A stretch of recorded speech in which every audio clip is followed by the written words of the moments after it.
Que el Señor les diga. Este bautismo que ustedes acaban de ver, lo hemos celebrado hoy mismo, esta mañana, en la ciudad de La Coruña, ciudad en la que estuvimos hace poquito con nuestro hermano Armando y Sonia, que les llevamos para que vieran un poquito de la ciudad y sobre todo el faro más antiguo del mundo, la Torre de Hércules, que se construyó en el tiempo de los romanos, en el siglo I después de Cristo. Justamente cuando estaban construyendo los romanos aquí en Galicia, repito, en la ciudad de La Coruña, esa torre, ese faro, el faro de Hércules, como se le conoce, estaba naciendo el Señor Jesucristo en Belén de Judea conforme a las profecías que se habían dado acerca de él. Nuestro hermano Alex, él es venezolano, se bautizó esta mañana y él decía, tenía miedo, ¿no? Tenía temor de que pasaran y no se acordaran de mí y se olvidaran de que yo también quería dar este paso de bautismo y de alguna manera pues poner en práctica, ¿verdad?, este mandamiento de la palabra del Señor. Pues no nos habíamos olvidado de él, sino que la habíamos guardado para el día de hoy. Mis queridos hermanos, hoy oficialmente termina el primer viaje misionero. Empezamos en el mes de mayo y hoy, ya digo oficialmente, con este último bautismo de nuestro hermano Alex, damos por concluido este primer viaje misionero que ha sido una bendición del Señor tremenda. Hemos recorrido cientos, miles de kilómetros. El Señor nos ha dado el privilegio de ver personalmente a muchos hermanos, familias enteras de personas que en este último año se han estado entregando al Señor. Hemos tenido la oportunidad de orar juntos, de saludarnos, de comer juntos, bautizar a algunos de ellos, etc. Es decir, el Señor ha sido bueno. Como decía Anderson hace un rato, Dios es bueno y para siempre su misericordia. Estamos muy agradecidos al Señor por habernos dado este privilegio de haber podido realizar este primer viaje misionero y estamos de verdad muy contentos. Primero porque el Señor nos permitió realizar este viaje, pero también porque nos ha guardado. Sabemos que las cosas en Tenerife y en muchas partes de España no están todavía con el tema del COVID, las vacunas y los confinamientos y los aforos limitados. Sabemos que todavía estamos, digamos, sufriendo, ¿no? Todavía estamos experimentando un poco las consecuencias de todo esto. Pero como yo les he venido diciendo, hermanos, el Señor ha sido bueno en este tiempo. El Señor nos ha guardado, nos ha protegido. Hemos visto la mano de Dios, la provisión, el respaldo del Señor. Y yo quiero que ustedes se gocen juntamente con nosotros. Porque ustedes también, aunque no pudieron viajar, aunque no pudieron, digamos, de una forma física, acompañarnos en este viaje misionero, espiritualmente, ustedes estuvieron siempre con nosotros, viendo los lugares, viendo las caras, viendo los vídeos que le mandábamos, los bautismos que celebramos, las personas por las cuales oramos, las distintas provincias, las distintas ciudades. Y en este tiempo, ya estando aquí en Galicia, el Señor ha puesto en mi corazón un deseo, el deseo de poder juntar en un solo lugar a los hermanos de nuestra iglesia virtual. Tenemos hermanos repartidos por todo el mundo. Sé que va a ser prácticamente imposible, primeramente porque no cabrían todos, pero en segundo lugar por cuestiones de distancia, de trabajo, etc. Pero el Señor ha puesto en nuestro corazón el hacer un congreso que se va a llevar a cabo en la ciudad de Toledo, a las afueras de Toledo. Hemos reservado ya un hotel cristiano, donde vamos a poder estar un grupo de hermanos de la iglesia virtual, y quiero dirigirme en este momento especialmente a los hermanos de Tenerife, tanto a los hermanos del puerto de la Cruz como por supuesto a los hermanos de nuestra iglesia en Santa Cruz. Tenemos plazas limitadas. Sé que a muchísima gente le gustaría venir, pero no es un hotel excesivamente grande, no pueden venir cientos y cientos de personas, hay plazas limitadas. Estamos ya llegando casi a la mitad de las plazas que podemos ofrecer para los que quieran estar con nosotros durante esos días, que es del 14 de abril hasta el 17 de abril ya digo, en un hotel a las afueras de la ciudad de Toledo. Que si tenemos la oportunidad de visitarla, iremos a pasear por ella y en fin, ya veremos. Entonces, ya se ha puesto la información, ya se ha ofrecido un correo electrónico, se ha dado la información que ustedes necesitan conocer y quiero animarles a que apoyen esta actividad. Va a ser algo histórico. Es la primera vez, es el primer congreso de nuestra iglesia virtual que vamos a celebrar aquí en España. Seguramente celebraremos otros, si no en España, en otros países. Pero queremos que este primer congreso sea realmente un ejemplo y un botón de muestra para otros que sin lugar a dudas haremos y organizaremos en el futuro. Así es que inscríbanse. Hay muy pocas plazas que podemos ofrecer. Hay más gente de las que quiere venir, pero todavía hay posibilidad de anotarse. Así que entren en ese correo que les he mandado, lean la información que les mandé al grupo de WhatsApp y anímense para que puedan venir muchos de ustedes durante esos días. Es del 14 de abril al 17 de abril. Coincide justamente con la Semana Santa, ¿sí? Así que, mis queridos hermanos, vamos a pasar ya, si les parece, directamente a la palabra del Señor. Me alegro mucho de que en esta tarde haya personas que estén de visita en la iglesia, así que a todos, bienvenidos, y a todos los que están conectados en este momento, les animo a abrir su Biblia por el Evangelio según San Marcos, concretamente el capítulo 16, ¿sí? Es exactamente la misma lectura que se ha leído en esta tarde. Marcos, repito, capítulo 16, del versículo 14 en adelante. Estas son las últimas palabras, las últimas instrucciones que el Señor Jesucristo le da a sus discípulos. Ya habían pasado 3 largos y hermosos años. Y ahora llega el momento de la despedida. Y el Señor Jesucristo les da una orden, un mandamiento. Y les dice: id por todo el mundo y predicad el evangelio a toda criatura. Tal vez ellos pensaron que se refería a todos los judíos, pero no. El Señor quería que fueran a todos los habitantes del mundo en aquel momento, fueran judíos o no, judíos, gentiles, a todas las personas tenían que comunicarles el mensaje que ellos conocían perfectamente. Porque, hermanos, ellos estuvieron 3 años con el Señor Jesucristo, no solamente viajando y conociendo personas, sino siendo instruidos, siendo capacitados por el Señor, para que cuando llegara el momento de asumir la responsabilidad de ir por todo el mundo, ellos supieran qué mensaje es el que tenían que dar. Nunca nadie había sido enviado por el mundo, por las naciones de la tierra, para predicar el evangelio. Es verdad que habían habido profetas. Tenemos Jeremías, Isaías, Ezequiel, en fin, tantos profetas que podríamos enumerar. Tenemos el único caso de un profeta que fue enviado fuera de Israel a predicar un mensaje profético, que fue el profeta Jonás. Como bien saben ustedes, en un principio se negó, no quería cumplir la orden, pero finalmente fue a Nínive y predicó la palabra. Pero ahora es la primera vez que el Señor convoca a un grupo de hombres y los manda por todas las naciones de la tierra, no a una nación en particular, a todas las naciones de la tierra, a predicar un evangelio, un mensaje que nunca nadie había predicado. El mensaje de que el Mesías había venido, había cumplido todas las profecías que hablaban de su primera venida, había muerto en una cruz, porque los romanos así lo establecieron, que resucitó al tercer día, que ascendió en presencia de muchos testigos nuevamente a la presencia del Padre y que volvería otra vez en su reino, como dijo aquel ladrón en la cruz arrepentido en los últimos momentos de su vida: acuérdate de mí cuando vengas en tu reino. Ese mensaje nunca nadie, repito, lo había predicado.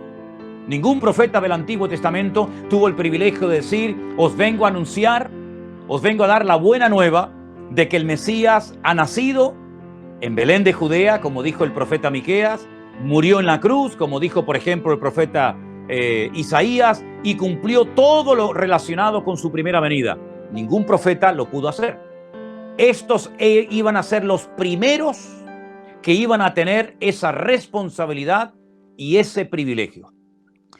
Ahora bien, este mandato que el Señor le da a sus discípulos no iba a ser fácil ponerlo en práctica. Porque no era algo como vayan a la aldea y desaten a una asna, a un pollino y me lo traen y nada más. Sino que detrás de la predicación de este mensaje, detrás de la predicación del Evangelio, iban a haber persecuciones, cárceles, torturas, personas que iban a hacer todo lo posible por impedir que este mensaje llegara hasta el último rincón de la tierra. Y podemos ver, por ejemplo, en el libro de los Hechos, cómo las autoridades religiosas de Israel en aquel momento convocaron varias reuniones donde se les dijo que se les prohibía categóricamente predicar el Evangelio en Jerusalén. No lo hicieron, puesto que ellos dijeron, uno de los discípulos dijo, no podemos dejar de decir lo que hemos visto y lo que hemos oído. Fueron encarcelados, fueron azotados, fueron amenazados, pero ellos continuaron predicando el Evangelio únicamente en Jerusalén. Hasta que ocurrió algo que todos conocemos. Se produce la muerte del primer mártir de la iglesia. Uno que había sido un diácono de Esteban. Después de dar un extraordinario mensaje, antes de partir a la presencia del Señor, mensaje que por cierto está en el libro de los Hechos y les recomiendo que lean, porque hace un recorrido por toda la historia del pueblo de Israel en el Antiguo Testamento hasta llegar al Mesías, ¿verdad? Pues después de su muerte se produce una persecución contra la iglesia que estaba única y exclusivamente en aquellos momentos en la ciudad de Jerusalén. Saulo de Tarso, que después se convertiría, ¿verdad?, el famoso Pablo, el apóstol Pablo, también se dedicó durante tiempo de su vida a perseguir a los cristianos e impedir que el mensaje del Evangelio llegara y que personas abrazaran el nuevo mensaje, esta nueva creencia, y sobre todo impedir que judíos dejaran su judaísmo y se hicieran seguidores de Jesús, del Mesías.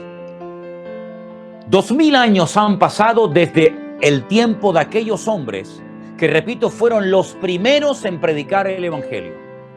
Se dieron cuenta de que ya las cosas estaban muy difíciles en Jerusalén y entonces son esparcidos. Uno de ellos, uno de los miembros de esa iglesia, también otro diácono, dice que fue a Samaria y allí les predica el Evangelio de Jesucristo.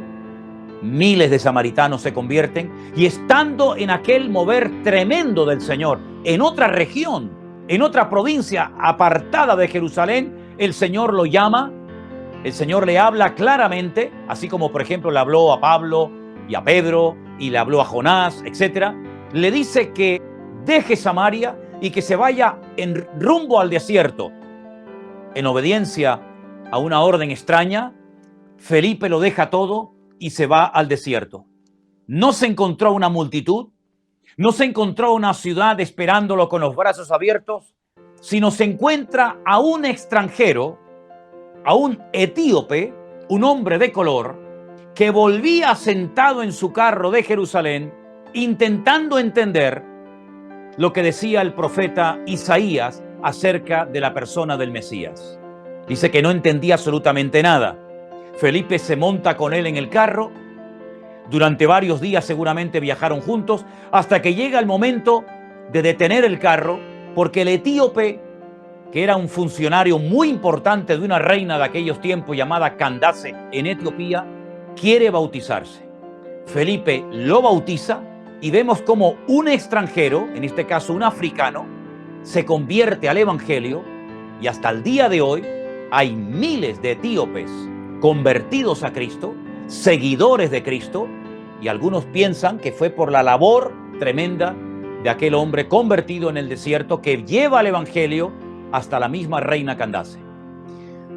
Hermanos queridos, todo esto está muy bonito, todo esto lo conocemos, todo esto ya lo hemos compartido muchas veces y forma parte de la historia tanto secular como de la historia bíblica. Pero y la pregunta es, ¿y ahora? ¿Y ahora qué? Ahora, ¿quién va a transmitir este mensaje? No solamente a esta generación, sino a los pequeños que en este momento tal vez son niños, pero que dentro de poco serán adolescentes y posteriormente jóvenes y mayormente el día de mañana adultos y formarán sus familias si el Señor no viene antes. ¿Quién se va a encargar de seguir llevando el evangelio a todas las naciones de la tierra?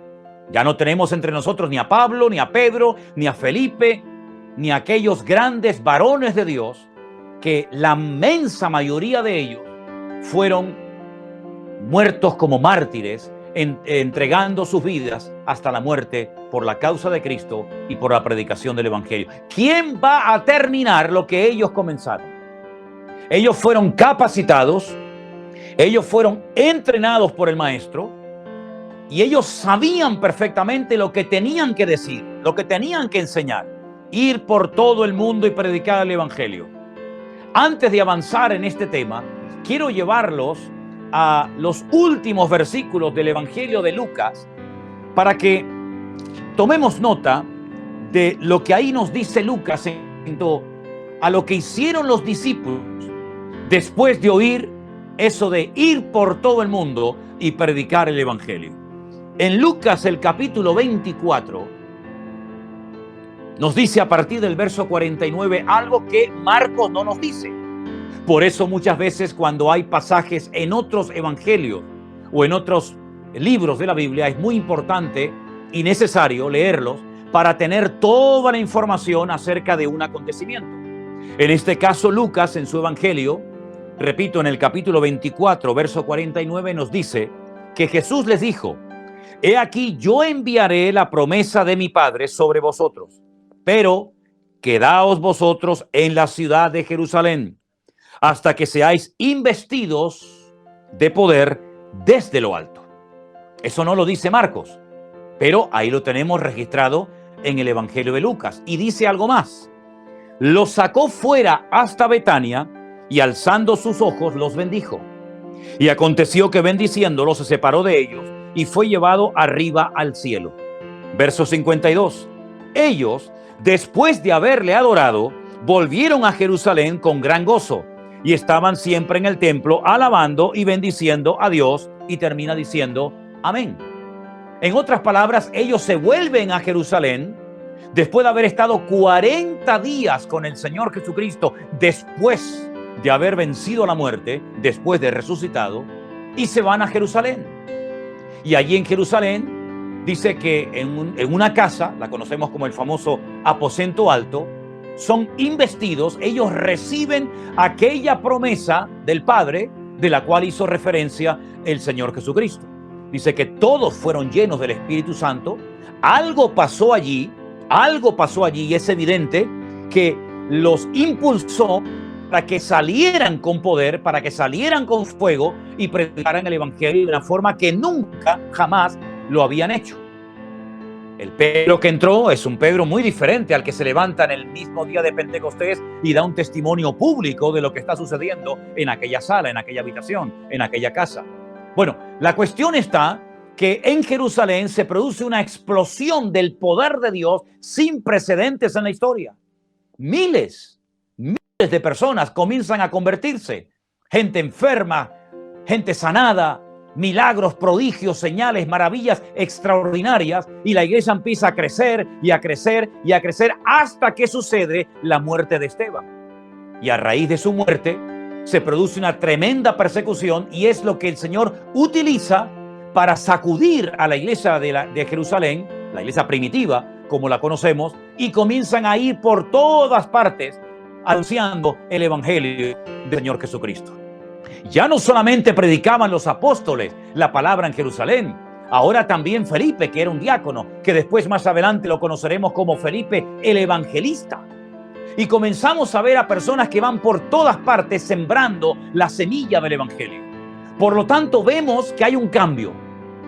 El cambio es que de tener los discípulos la responsabilidad casi total y absoluta de predicar el evangelio, ahora todos los miembros de la iglesia primitiva que son esparcidos, que son sacados fuera de Jerusalén debido a la persecución, se convierten en portavoces del mismo evangelio que se ha estado predicando en la ciudad de Jerusalén.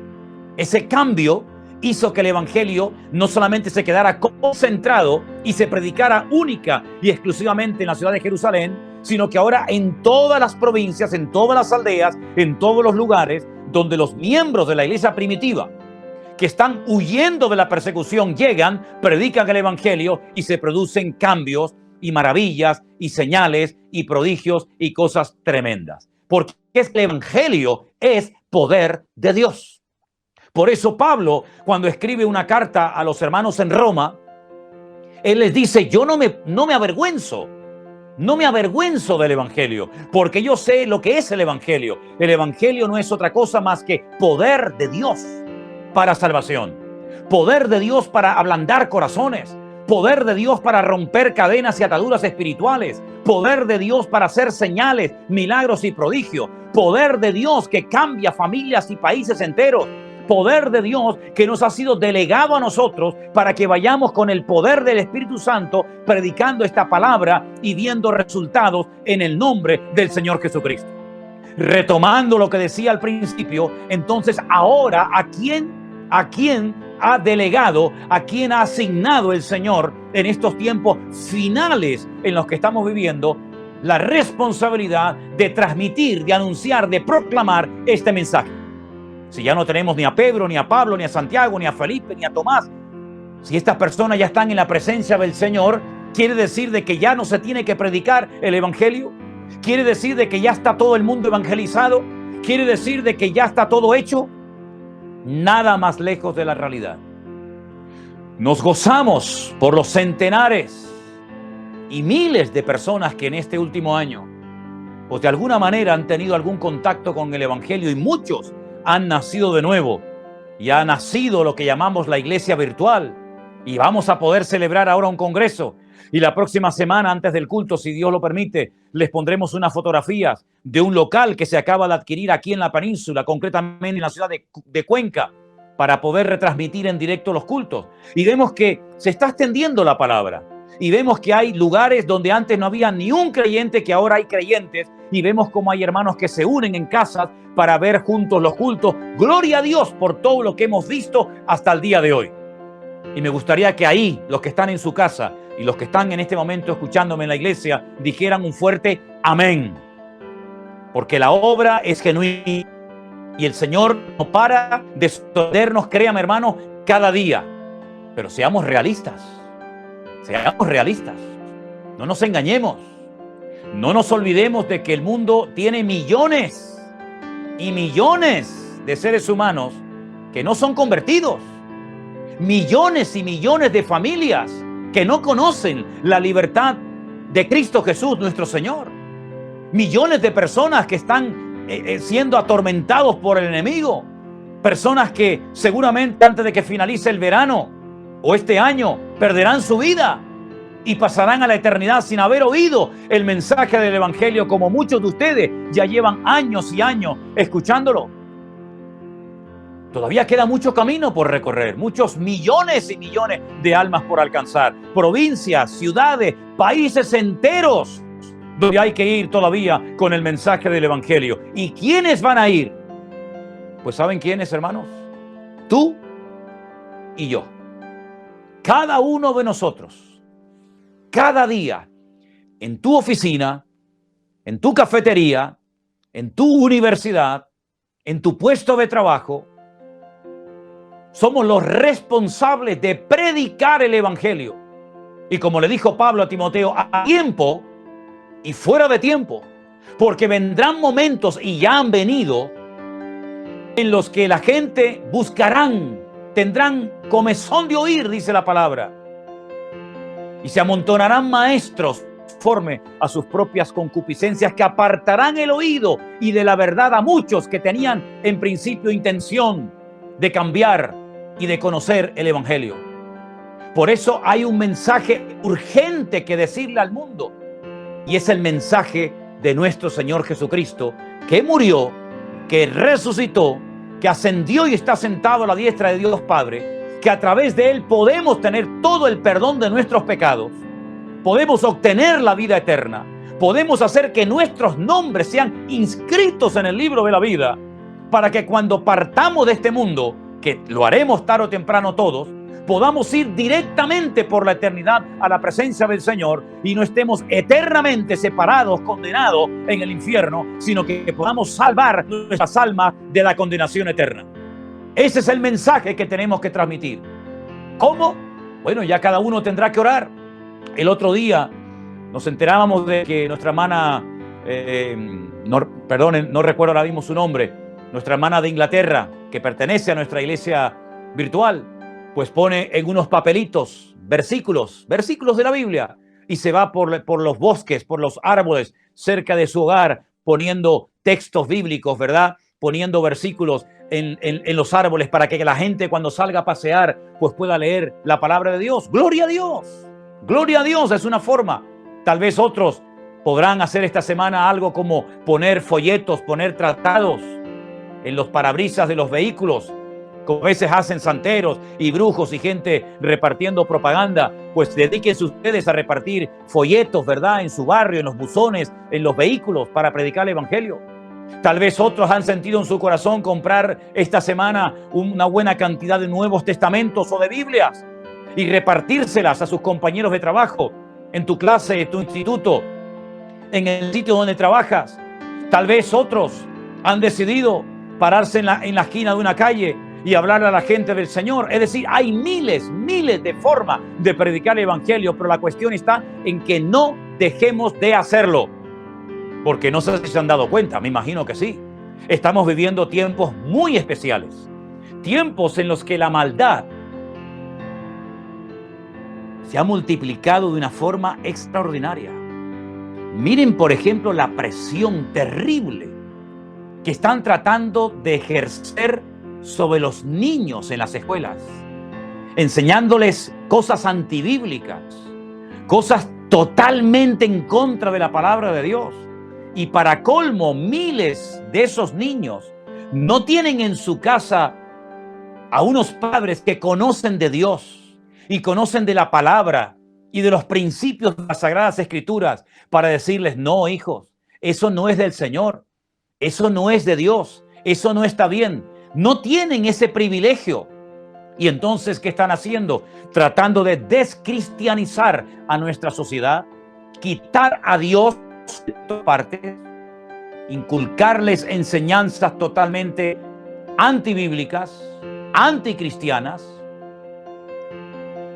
¿Y cuál va a ser la consecuencia de todo esto? Que la maldad se irá multiplicando y multiplicando y multiplicando. El hombre, en su ignorancia, en su locura, cometerá todo tipo de pecados y todo tipo de cosas extrañas, tratando de llenar el vacío de sus corazones, y nos vamos a encontrar, ya nos hemos encontrado, con una sociedad enferma, con un país totalmente vacío, desorientado, donde además se han añadido cosas como crisis, pérdida de poder adquisitivo, gente que ha muerto, otros que están enfermos, temor, angustia, etcétera, etcétera. Y todo esto nosotros tenemos que mentalizarnos de que son parte de las señales de los últimos tiempos que el Señor Jesucristo dijo que aparecerían en el horizonte y que las veríamos con nuestros propios ojos en los últimos tiempos.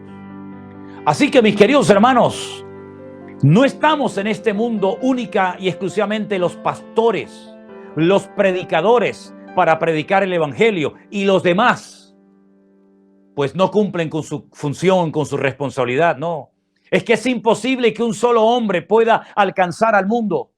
Es que es imposible que solamente los pastores predicando el evangelio puedan alcanzar a las naciones.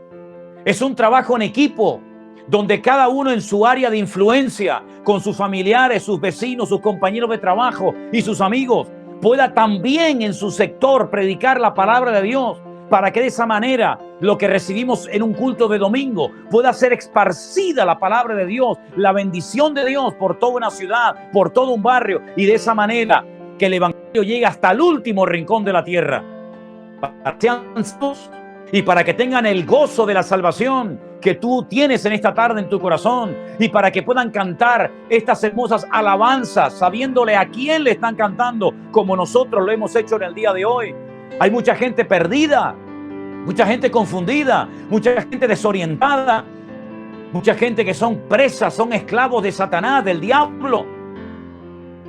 Y el Señor Jesucristo nos dice hoy exactamente lo mismo que le dijo a sus discípulos hace 2000 años. Id por todo el mundo y predicar el evangelio a toda criatura. Algunos el privilegio de ir a más sitios que otros, pero da igual. Todos tenemos a un conocido, a un vecino, a un amigo, a un padre, a una madre, a un primo, a un sobrino, a alguien que no le hemos hablado de Cristo. Y esta semana tienes que romper el hielo. Y no empieces a decir, es que no me va a escuchar, es que no me va a recibir, es que se va a burlar de mí, es que se va a reír de mí, se va a reír de mí. Puedes llevarte muchas sorpresas. Y además, si se burlan, si se ríen, si se meten contigo, no te olvides que también, de vez en cuando, el Señor quiere que reconozcamos que predicar el evangelio no es fácil y que la vida de un cristiano no es una vida fácil y sencilla y cómoda, sino que a veces hay un precio que pagar, pero bendito sea Dios. Dice, no os sorprendáis del fuego de prueba que os ha sobrevenido, como si alguna cosa extraña os aconteciese, como si esto no le hubiera ocurrido nunca a nadie, ni a ningún hermano le está pasando, que se rían de él, que le hagan bullying, que le hagan un vacío. Hermanos, esto ha ocurrido, siempre seguirá ocurriendo, pero mayor es el que está en nosotros que el que viene contra nosotros. Hay que sacar el evangelio de los templos. El evangelio no es para predicarlo única y exclusivamente dentro de un salón llamado templo, capilla o iglesia. El evangelio es para ir por todas las naciones de la tierra y predicarlo. Y el Señor respaldará la predicación del evangelio.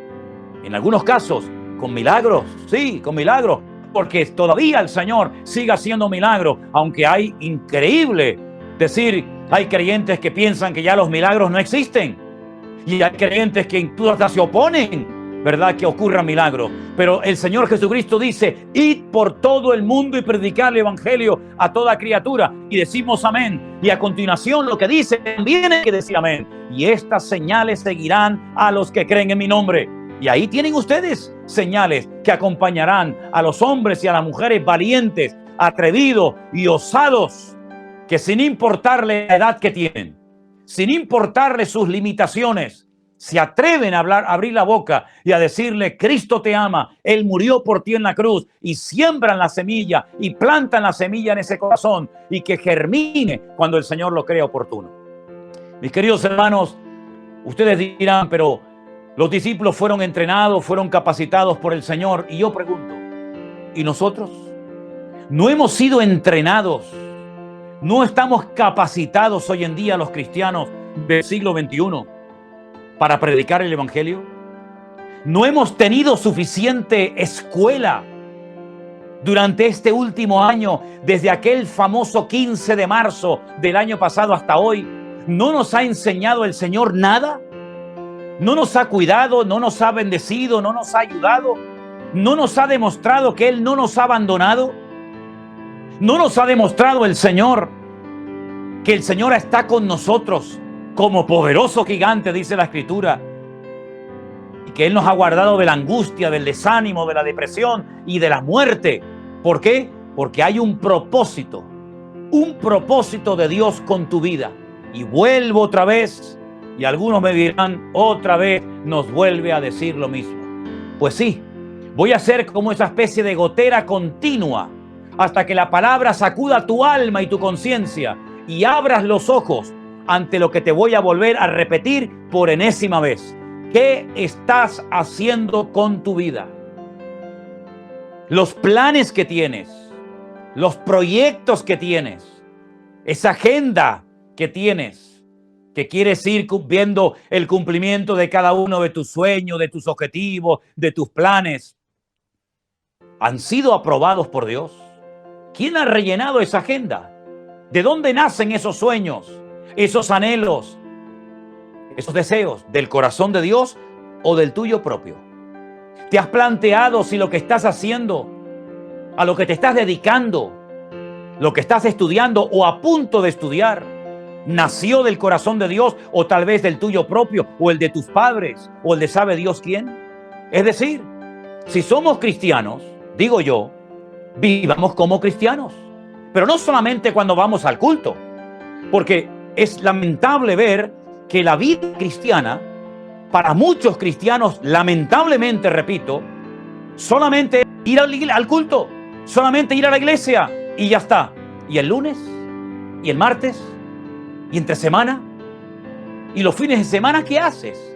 ¿A qué te dedicas? A tus cosas, a cumplir tus metas, tus sueños y tus objetivos. ¿Y cuándo llegará el día en el que delante del Señor le dirá, Señor, ¿qué quieres hacer con mi vida? Yo quiero recordarles a todos y a cada uno de los hermanos que me escuchan y me ven en esta tarde, que los discípulos nunca soñaron en ir por el mundo predicando el evangelio. Y este que te habla, tampoco. No entraba dentro de mis planes ser predicador del evangelio, ser una persona que va por las naciones predicando la palabra. Créeme que jamás en mi vida pensé en eso. Ahora bien, ¿a qué se dedicaban los discípulos antes de que fueran llamados por el maestro? Bueno, pues a su vida, a su pesca, a sus redes, a su barca. Eso era la vida de Pedro, esa era la vida de Juan, esa era la vida de Santiago. Personas que vivían en el mar de Galilea y trataban de sobrevivir cada día saliendo a pescar y bueno, tener sus necesidades materiales cubiertas. Pero un día, como bien saben ustedes, un día el Señor Jesucristo comenzó a llamarlos, a sacarlos de sus puestos de trabajo, como por ejemplo a Mateo, que era recaudador de impuestos y vivía muy bien, muy cómodamente, y dijo, sígueme, y dejándolo todo, le siguió. Eso no se puede dar hoy en día. No podemos ver gente hoy como Mateo, como Lucas, como Juan, como Pablo, que tenían un encuentro, un enamoramiento tan tremendo con el Maestro, que dejándolo todo se convirtieron en fieles siervos y discípulos de Cristo. ¿Por qué no se ve eso hoy en día? Somos tan egoístas que solamente clamamos al Señor cuando perdemos algo y le decimos, ay, por favor, Señor, ¿dónde dejé las llaves? ¿Dónde dejé el celular? ¿Dónde dejé el teléfono? Dios mío, ayúdame a aprobar el examen. Señor, que me concedan los papeles. Dios mío, que me llame ese Señor que me prometió un trabajo. Solamente oramos, clamamos y recurrimos al Señor para pedirle cosas para nuestro propio beneficio. Ese es nuestro cristianismo. A ese nivel hemos llegado a nuestra relación con Dios, que solamente oramos cuando tenemos necesidades y cuando no tenemos ninguna necesidad. Me extraña, ¿no oramos? Esa es la vida cristiana, lamentablemente, que muchos creyentes viven hoy en día. Y yo creo que con lo que nos ha enseñado el Señor en este último año, que nos ha roto la agenda a muchos y nos ha revolucionado la vida, tenemos que plantearnos la vida y nuestro tiempo de una forma muy diferente. Ellos no eran conscientes que el día que fueron llamados por el Señor, en 3 años, se convertirían en predicadores itinerantes del Evangelio. Me imagino, queridos hermanos, que cuando eran perseguidos, torturados y encarcelados, e incluso algunos de ellos crucificados, imagino que pasarían esas imágenes por su mente de aquellos momentos en los que paseaban con el Maestro por el mar de Galilea, y iban sanar a los enfermos, y cómo cogieron panes y peces y los repartieron a todos los hambrientos y necesitados en aquella ocasión, y cómo el Señor levantó a Lázaro de la tumba, y cómo el Señor un día lo tocó una mujer con flujo de sangre y quedó totalmente sana, y tantos milagros. Me imagino que esas imágenes estaban grabadas a fuego en sus corazones. Pero todo eso no solamente fue para que vieran cosas bonitas y se gozaran. Todo eso sirvió para capacitarlos para el momento de la verdad. Dios te llamó del pecado del mundo y lo conociste. Al poco tiempo te bautizaste. Comenzaste a asistir a la iglesia. Y la pregunta es, ¿y ahora? ¿Ahora cuál es el siguiente paso? Ya me convertí, ya me bauticé, ya vengo a la iglesia. ¿y ahora qué voy a hacer con mi vida? Ora una vez más, de rodillas al lado de la habitación esta noche, y dile: Señor, ¿qué quieres hacer con mi vida? Porque la necesidad es inmensa, inmensa, enorme, por todas partes, hermano.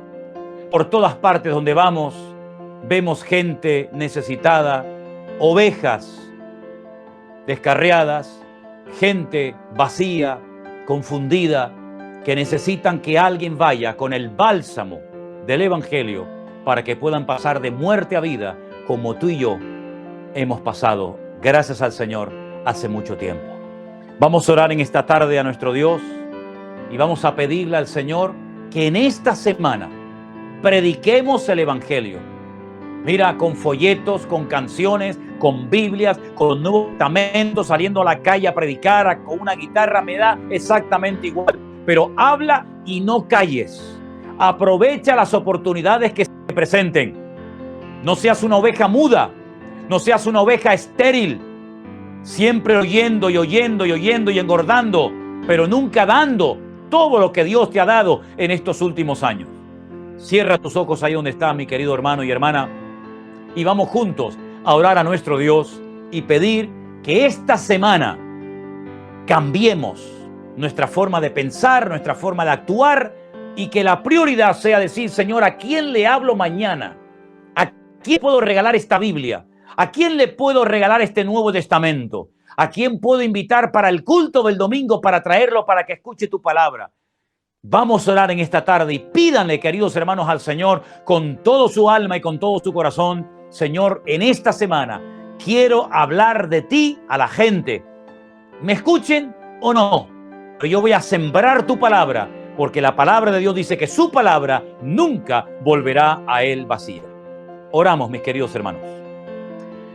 Bendito Padre Celestial, gracias, Dios mío, en esta tarde por permitirnos oír tu palabra. Palabra que siempre confronta, palabra que nos sacude el alma y la conciencia. Señor, danos en esta semana oportunidades para hablarle a gente de ti, de lo que tú has hecho en nuestra vida, poder contarle a alguien nuestro testimonio, nuestras experiencias contigo, cómo tú nos liberaste, cómo tú nos salvaste, cómo tú nos sanaste, Señor. Pon en nuestro camino gente sedienta, como aquel que iba por el desierto leyendo tu palabra y no entendía nada. Dios mío, toca nuestros corazones, sacúdenos, despiértanos, levántanos, Señor, de la rutina, de la monotonía, del conformismo, y que nos demos cuenta de que la vida cristiana no es solamente pedir y pedir, ir a un culto y escuchar palabra tras palabra, sino es dar, es ganar almas, es predicar el Evangelio, es ver cómo la gente cambia y pasa de muerte a vida. Señor, en el nombre de Jesús, cuando estemos más activos en tu obra, seguramente muchos problemas se resolverán, muchas puertas se abrirán y mucho del desánimo de muchos creyentes desaparecerá, porque no hay nada mejor que estar activo en tu reino, Señor, sirviéndote a ti. Ponemos nuestra vida en tus manos y te doy gracias, Dios mío, porque todavía hasta el día de hoy las puertas están abiertas y quieres usar nuestras vidas para tu honra y tu gloria. En el nombre de tu amado Hijo Jesús. Amén y amén. Mis queridos hermanos, que el Señor les bendiga. Un día más ha sido un privilegio, un gozo, una alegría muy grande poder estar con ustedes, poder ver a través del canal de YouTube el culto, poder cantar juntamente con ustedes, disfrutar de la alabanza. El próximo domingo estaré predicando en la iglesia del pastor Marco Zapata, un tanto retirado de aquí. Ahora mismo estoy en Pontevedra. Esta mañana bautizamos a nuestro hermano Alex allí en Alexander, en La Coruña. Comimos con unos hermanos en Vigo y estoy ahora predicando aquí desde Pontevedra. El próximo domingo por la mañana tenemos 2 reuniones en la iglesia de Buenas Noticias del pastor Marco Zapata. Y luego por la tarde, Dios mediante, nos volveremos a encontrar aquí. Así es que, hermanos, les deseo una semana bendecida. Que Dios les bendiga, les guarde. Oremos para que pronto desaparezcan estas limitaciones y pueda reunirse el mayor número posible.